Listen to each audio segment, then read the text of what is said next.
Hello everyone. मैं संदीप यादव अपने channel the education Vista में आप सभी का स्वागत करता हूं। आज की वीडियो में हम पढ़ेंगे 8th क्लास का chapter number 9 algebraic expression and identities. इससे पहले अगर आप इस चैनल पर पहली बार हैं तो वीडियो को लाइक करें, चैनल को सब्सक्राइब करना ना भूलें। तो आइए स्टार्ट करते हैं आज की वीडियो को और आज के चैप्टर को अलजेब्रिक एक्सप्रेशन के बारे में।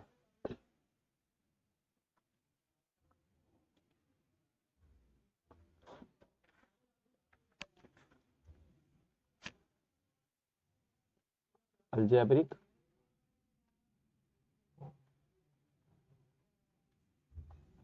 Expression and identities.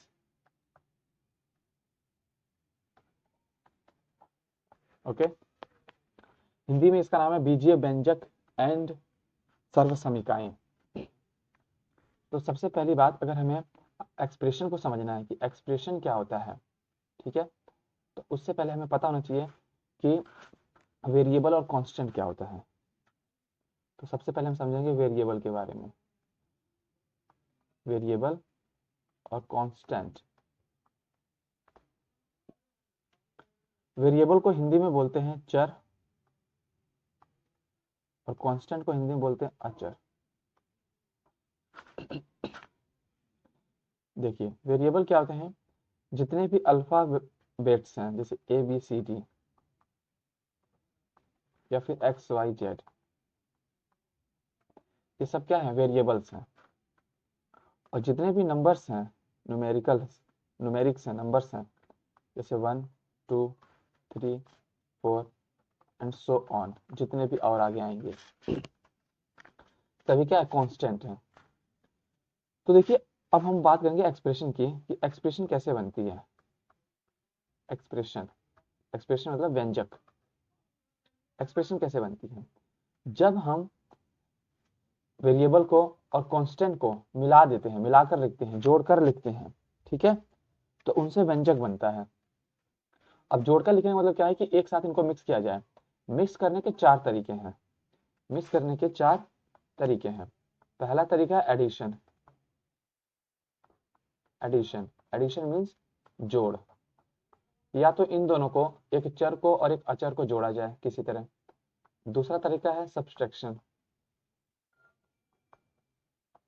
सब्ट्रैक्शन, इसको बोलते हैं घटाव या घटाना। तीसरा तरीका हमारे पास है मल्टीप्लिकेशन। मल्टीप्लिकेशन, गुणा, इसको हिंदी में बोलते हैं। और चौथा है डिवीजन, मतलब भाग। तो इसका मतलब अगर हम कभी वेरिएबल को और कांस्टेंट को एक साथ मिलाकर या तो जोड़ें, घटाएं, मल्टीप्लाई कर डिवाइड करें, तो वो एक अलजेब्रिक एक्सप्रेशन मिलेगा हमें। जैसे अगर मैं बोलूं कि हमने यहाँ पे x लिया और यहाँ पे 3 लिया और दोनों को जोड़ दिया, x लिया और 3 लिया, दोनों को जोड़ दिया, तो ये एक एक्सप्रेशन मिली हमें। जैसे मान चलिए ये y लेता हूं और इस y को 2 के साथ मल्टीप्लाई करता हूं, तो 2y होगा, और इसी में 4 ऐड कर देता हूं, तो ये हमारे पास एक मिल रही अलजेब्रिक एक्सप्रेशन। तो ये सारी चीजें एक्सप्रेशन का काम कर रही हैं, मतलब व्यंजक का काम कर रही हैं। तो आई होप आपको व्यंजक के बारे में समझ में आएगा कि व्यंजक क्या है। अब देखिए, जो व्यंजक है, जो एक्सप्रेशन है, वो भी अलग अलग तरीके से होते हैं। एक्सप्रेशन एक्सप्रेशन हमने ये पढ़ लिया कि ये एक्सप्रेशन हो गया। ये एक्सप्रेशन क्या है? वेरिएबल और कांस्टेंट का मिक्सचर, ठीक है, उसको हम बोलेंगे एक्सप्रेशन। अब एक्सप्रेशन भी अलग अलग तरीके से हैं। या तो ये 1 वेरिएबल वाला होगा, इसमें 1 वेरिएबल होने चाहिए। 1 वेरिएबल या 2 वेरिएबल कह लो, 2 वेरिएबल। 1 वेरिएबल का मतलब है जिस जिस एक्सप्रेशन में सिर्फ एक ही वेरिएबल होना चाहिए, या तो एक्स हो या फिर वाई हो, चाहे जेड हो, ए बी सी, सिर्फ एक हो। 2 वेरिएबल का मतलब है जिसमें 2 वेरिएबल होने चाहिए, या तो A B C D X Y Z में से कुछ भी 2 होनी चाहिए, दोनों 2 होने चाहिए, ठीक है, तो वो 2 वेरिएबल होगा। इसी तरह 3 4 भी हम बना सकते हैं। तो ये हो गया हमारा व्यंजन का एक्सप्रेशन में एक चर में वेरिएबल और 2 चर में वेरिएबल, ठीक है, अब हम बात करेंगे पद की। पद, पद को बोलते हैं हिंदी में टर्म्स। टर्म, तो टर्म कितनी है, इसी एक्सप्रेशन में हम टर्म्स को गिनते हैं। जैसे मान के चलिए एक एक्सप्रेशन लिखता हूं मैं कि 2x प्लस का 3y प्लस का 5xy। तो अगर हम इसमें टर्म्स को गिनना चालू करें तो जितने भी प्लस माइनस आते हैं वो अपने आप में एक एक टर्म्स बनाते चले जाते हैं। जैसे देखिए यहाँ पे प्लस है, तो प्लस से पहले जो 2x है ये एक अलग टर्म है, इस प्लस के बाद ये जो 3y है ये एक अलग टर्म है, और फिर ये प्लस आ रहा है, इस प्लस से पहले, सॉरी प्लस के बाद यहाँ पे 5xy है, तो ये अलग टर्म है। मतलब एक टर्म आपको यहाँ मिल गई, एक टर्म यहाँ पे और एक टर्म यहाँ पे, मतलब टोटल 3 टर्म हो गए, 1 2 और ये तीसरी टर्म है। तो इसमें टोटल नंबर्स ऑफ जो टर्म हुए, नंबर्स ऑफ टर्म्स, वो 3 है। क्या हिंदी बोले, पदों की संख्या, पदों की संख्या जो है वो 3 है। ठीक है, तो ये हो गया टर्म्स। जैसे और एक एग्जांपल देता हूँ, जैसे लिखता हूँ 2xy प्लस का 5yz। तो आप देखेंगे इसमें दो पद है, एक 2xy और एक 5yz। जैसे इसके बीच में प्लस आया, ठीक है, इसने एक अलग टर्म ये बना दी और एक अलग टर्म ये बना दी, तो दो पद, एक पद ये और एक पद ये, तो दो पद हो गए इसमें हमारे पास। और लेते हैं एग्जांपल एक, जैसे ये लिखते हैं x प्लस वाई प्लस का z प्लस का एक्स वाई प्लस का वाई जेड प्लस का जेड एक्स प्लस का एक्स जेड वाई या फिर एक्स वाई जेड। तो अगर आप इसमें टर्म गिने तो 1 2 3 4 5 6 7, तो टोटल इसमें इसमें 7 टर्म हुए, 7 टर्म्स, 7 टर्म्स, मतलब 7 7 पद। टोटल कितने पद हो गए, 7 पद हुए। तो ये हो गया हमारा पद के बारे में कि कितने पद हैं। आइए आगे बढ़ते हैं इसी में।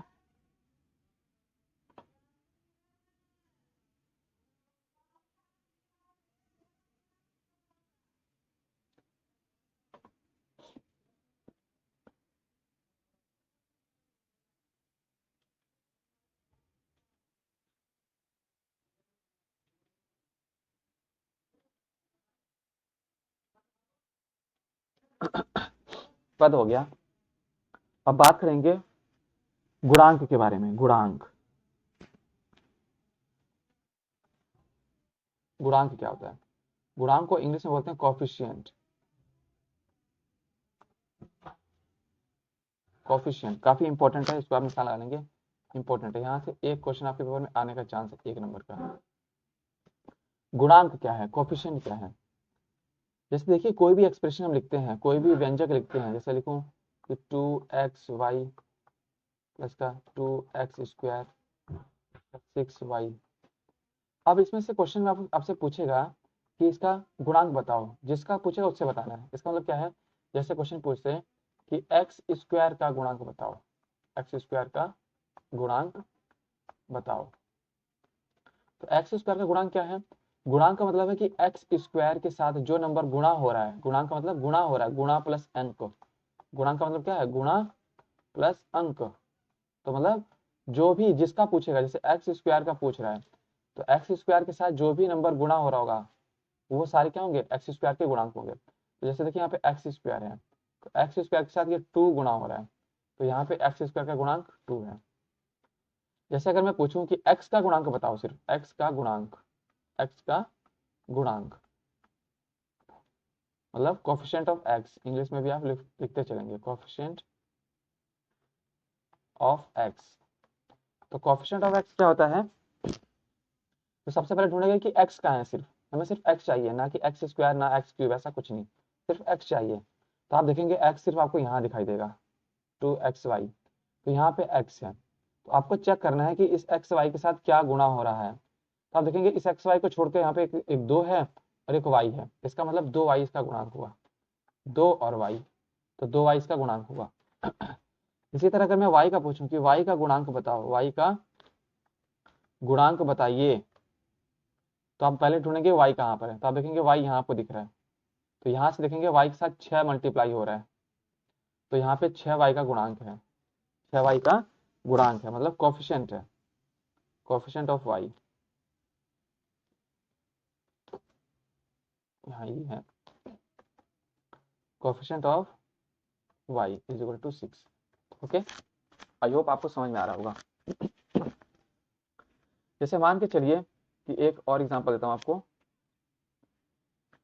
यहाँ पे मैंने लिख दिया x प्लस वाई प्लस का z, ठीक है। अब मैं ये पूछता हूँ कि बताओ कि वाई स्क्वायर का गुणांक बताओ।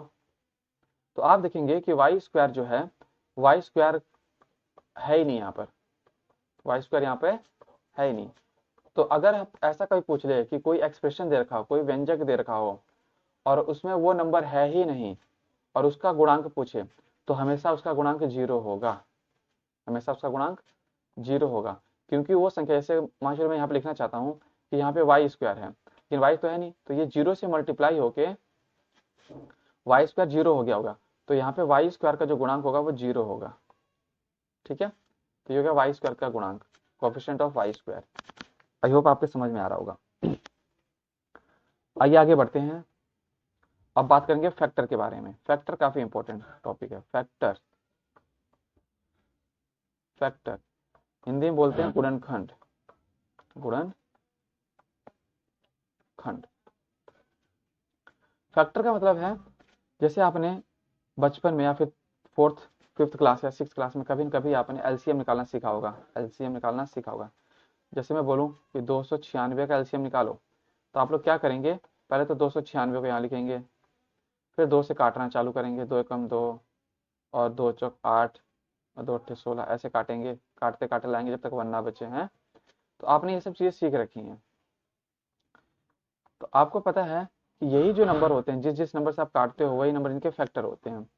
तो अगर मैं बोलूँ कि 296 का फैक्टर बताओ, 296 का फैक्टर बताओ, तो आप बोलोगे 2 into two into two into में 3, सॉरी इंटू में 37, इंटू में 37, ये इसका फैक्टर है।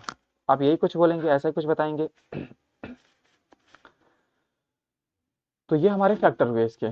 इसी तरह हमें अब फैक्टर लिखना है। जैसे मान चलिए कोई नंबर है, जैसे मैंने लिख दिया कि 15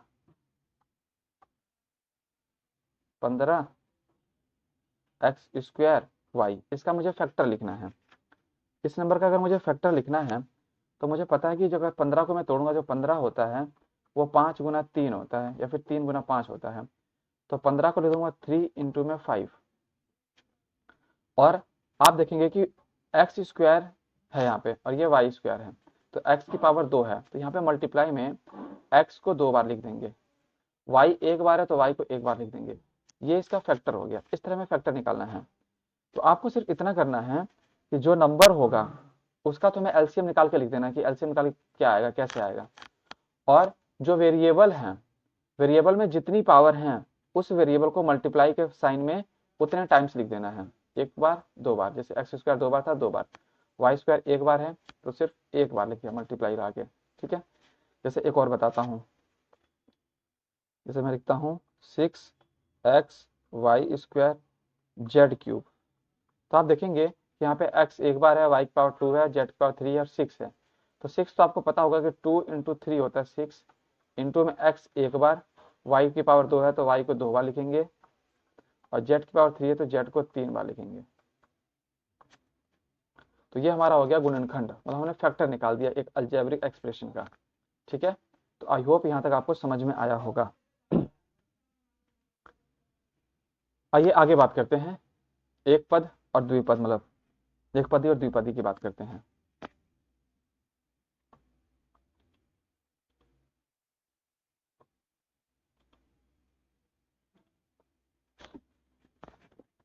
एक पदी, द्विपदी और बहुपद क्या होते हैं। एक पदी को इंग्लिश में बोलते हैं मोनोमियल,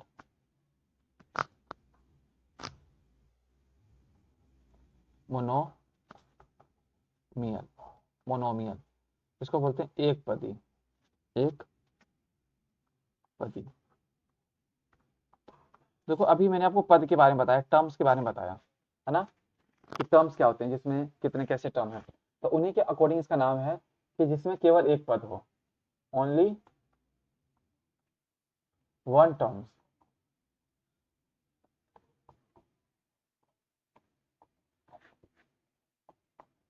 एक पद हो, जैसे 2xyz, कॉमा 9x 5xy, कुछ भी लिखो, माइनस का 6, माइनस का 26y, ठीक है। तो इस तरह ये सारे क्या एक एक पद हैं, ये भी एक पद है, ये भी एक पद है, ये भी एक पद है, और ये भी एक पद है, तो ये एक पद ही हो गया। अब बात करेंगे द्विपद को। द्विपद को बोलते हैं बाइनोमियल। बाइनोमियल, इसको बोलते हैं द्विपद या फिर द्विपदी। द्विपदी में जिसमें दो पद हो, जैसे 2x प्लस का 5y, एक पद ये रहा, एक पद ये रहा, ये द्विपद है। जैसे और बताएं, 3xy प्लस का yz या फिर xz, तो ये क्या है, दो पद है, एक पद ये रहा, एक पद ये रहा, ये दो पद है, तो इसमें लिखेंगे only two terms, only two terms, द्विपद। अब अगला है पोलिनोमियल, बहुपद। पोलिनोमियल तो बोलेंगे बहुपदी। बहुपदी क्या होता है, जिसमें दो या दो से अधिक पद हों, लिखेंगे, सॉरी, दो से अधिक पद हो, more than two terms, more than two terms, more than two terms, दो से अधिक पद हो, दो से अधिक पद हो, द्विपद कहलाएंगे। जैसे 2x 3y 7xy, इस तरीके से कुछ, 3xyz प्लस का x प्लस का y स्क्वायर प्लस का z स्क्वायर, इस तरह से, तो दो या दो से अधिक पद।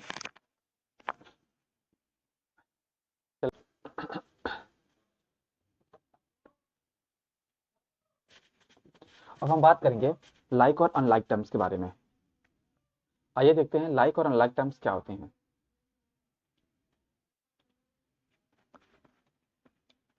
लाइक और अनलाइक टर्म्स,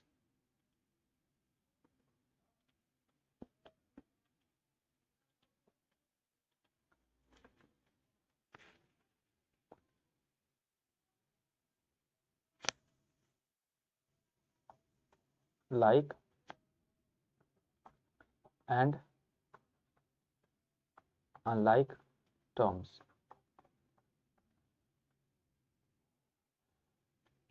हिंदी में बोलते हैं समान और असमान पद, समान और असमान पद।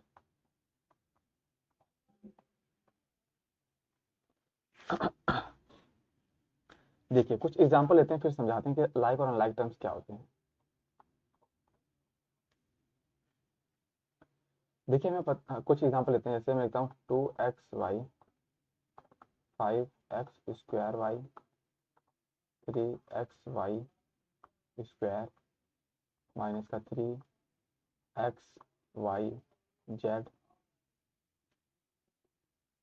4xy 6x square y 9x square y square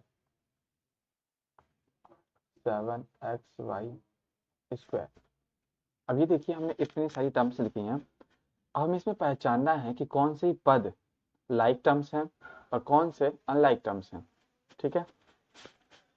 तो देखें, जब भी हमें पहचानना हो कि कौन से पद लाइक हैं और अनलाइक हैं, तो सबसे पहले हमें लाइक लाइक वाले ढूंढने हैं, ठीक है। लाइक हमें ढूंढने के लिए क्या करना है, लाइक ढूंढने की पहचान यह है कि उसमें जो वेरिएबल होगा, जो वेरिएबल होगा, वेरिएबल एक जैसे दिखाई देनी चाहिए। जैसे अगर हम यहाँ पे देखें, यहाँ पे एक्स वाई है, तो एक्स की पावर यहाँ पे एक है और वाई की पावर भी एक है, तो हम इस पूरे में से ढूंढेंगे कि इसमें से ऐसा और कौन सा एक्सप्रेशन है जिसकी जिसमें एक्स की पावर एक हो और वाई की पावर एक हो। तो अगर आप देखेंगे यहाँ पे एक्स पावर दो है, तो ये अलग हो गया, ये अनलाइक टर्म हुआ। मतलब अगर हम इससे 2xy और 5x स्क्वायर वाई से कंपेयर करें, तो ये दोनों टर्म्स आपस में अनलाइक टर्म्स हुई।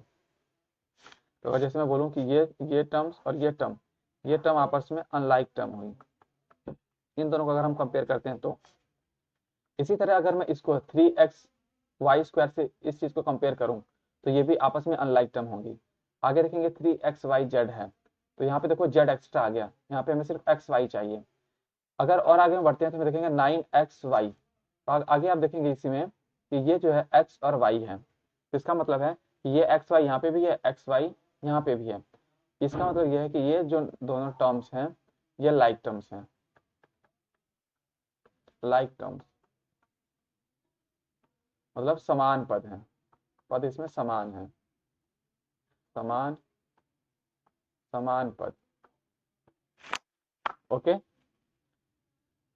अब अगर हम इस 5xy को पकड़ें और पूछें कि इसके जैसा कोई एक लाइक टर्म बताओ, तो आप देखेंगे इसमें x² है। अब ढूंढो x² कहाँ पर है, तो आप देखेंगे यहाँ पे 6x² यहाँ पर है।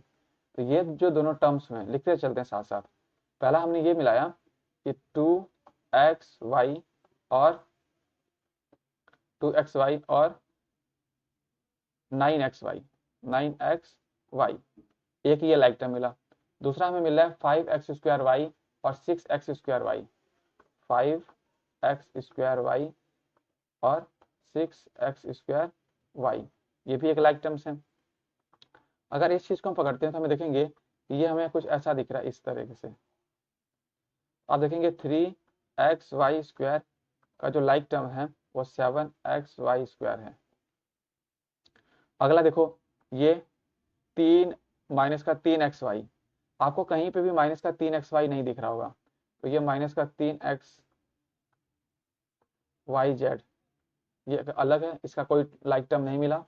और एक ये भी बच गया आपके पास 9x²y², तो ये भी आपका 9x² और y², ये दोनों अनलाइक टर्म्स हैं, अनलाइक टर्म्स। और ये जो मिला हमें ये लाइक टर्म्स के पेयर हैं, लाइक टर्म्स मतलब ये समान पद हैं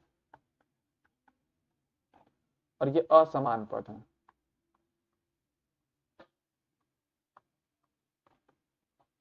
आई होप आपको समझ में आया होगा। आप देखिए हमें पता है हमने ये सीखा क्यों, पहले ये समझ लेते हैं, बहुत ही इंपॉर्टेंट रोल है इसका। हमने ये सीखा क्यों, लाइक और अनलाइक टर्म्स। जब कभी भी हमें एक्सप्रेशन को ऐड करना हो या फिर सब्ट्रैक्ट करना हो, ऐड करना हो या फिर सब्ट्रैक्ट करना मतलब जोड़ना हो या घटाना हो, तो हमेशा हम लाइक टर्म को देखते हैं। मतलब जोड़ने के लिए भी लाइक टर्म चाहिए, घटाने के लिए भी लाइक टर्म चाहिए। जैसे अगर हमें कोई भी पद, कोई भी एक्सप्रेशन को जोड़ना है, बहुत सारे एक्सप्रेशन में बोला उसको ऐड कीजिए, क्वेश्चन बोलेगा ऐसा, आपके चैप्टर में है, तो बोलेगा अगर एक्सप्रेशन को ऐड कीजिए तो लाइक टर्म से ही ऐड होगी, अगर टर्म्स अनलाइक हैं तो वो ऐड नहीं हो सकती। ठीक है, ऐसा क्वेश्चन भी है एक्सरसाइज 9.1 में, जो कि हम अगली वीडियो में करेंगे। जैसे अगर मैं बोलूँ यहाँ पे इन्हीं को, ये जो हमने देखा था 2xy और ये 9xy, तो हमें पता है कि अगर इन सभी को हमें जोड़ना हो, इन सबको अगर हमें जोड़ के लिखना हो, तो देखो इसको कैसे लिखेंगे, लिख के दिखाते हैं इसी क्वेश्चन को। तो ये पहले होगा 2xy और जुड़ेगा xy के साथ जुड़ेगा हमारा जो है वो जुड़ेगा 9xy, तो यहाँ लिखूंगा 9xy, 9x और y, इनको जोड़ के मैं यहाँ लिख दूंगा 9 और 2 11xy। उसके बाद अब हमें जोड़ना मान चलो 5x² को, तो इसका जो लाइक टर्म है हमें पता है वो है यह है 6x²y, तो यहाँ लिखूंगा 5x² प्लस में 6x²y। तो ये दोनों देखो लाइक टर्म है, ये भी लाइक टर्म है, ये भी लाइक टर्म है, तो ये लाइक टर्म आपस में जुड़ जाएगी, तो ये भी 6 और 5 11x²y हो जाएगा। उसके बाद अगर इसको पढ़ें 3x² को, तो इसका लाइक टर्म है 7x²y, तो जाएगा 3x², सॉरी यहाँ लिखते हैं 3xy² प्लस का 7xy², तो इनको भी जोड़ेंगे 3 और 7 को, तो हो जाएगा 10। इसको मिटाते हैं, तो ये हो जाएगा हमारे पास